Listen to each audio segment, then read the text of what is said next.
Еще не ушли зимние холода, а в инкубаторе Петровых уже вылупились порядка 7000 цыплят. В здании сухо и тепло. Его своими руками построил глава семейства Игорь Петров. Здесь сохраняются постоянная температура и влажность. Предпринимательством Петровы начали заниматься 6 лет тому назад. Первый инкубатор приобрели по программе «Лизинг-грант». Сейчас он уже не один, их стало 3.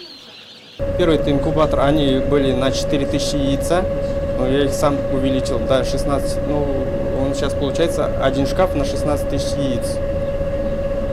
Это не покупной, это все своими руками сделано, в принципе. Закладку яиц в инкубатор Петровы начинают в феврале, еженедельно по 8000 штук. Яйцо башкирские бройлеры. Кросс, Арбор, Айкрис. Вот мы сейчас в марте брали яйцо. На апрель планируем работать с польскими производителями импортного яйца.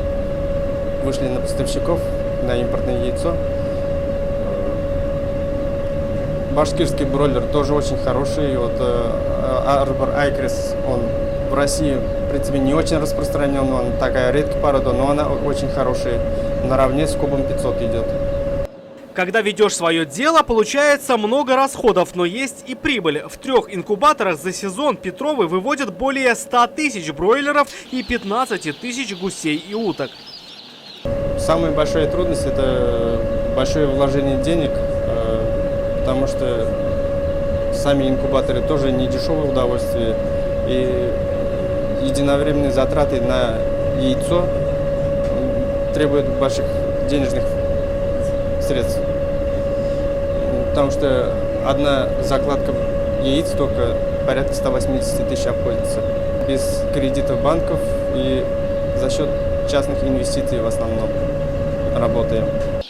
Спрос на цыплят большой, говорят Петровы, у которых сейчас своя клиентура. Покупатели приезжают из Самарской области и соседних районов. Односельчане тоже не ходят далеко. Уже к самому моменту вылупления цыплят пришла и Полина Семенова. У Петров всегда покупаем. Почти 6 лет, наверное, я здесь покупаю. И главное, я, например, 100 штук беру, и все 100 штук, они вырастают, очень хорошие, они добросовестно работают. Вот, благодаря этому и цыплят хорошие. У нас эффективность в объемах, в принципе. Если объема нет, то эффективности, конечно, нет. Все из-за объемов. Большой объем цыплят, как говорится, копейка набегает с каждого яйца. Небольшая накрутка и зато большой объем. Непроданных же цыплят продолжают выращивать в другом специальном месте и позднее реализуют уже на мясо. После цыплят в инкубатор помещают гусиные и утиные яйца. С начала сезона и до осени работа не прекращается, говорят супруги Петровы. Но и у фермеров есть проблемы.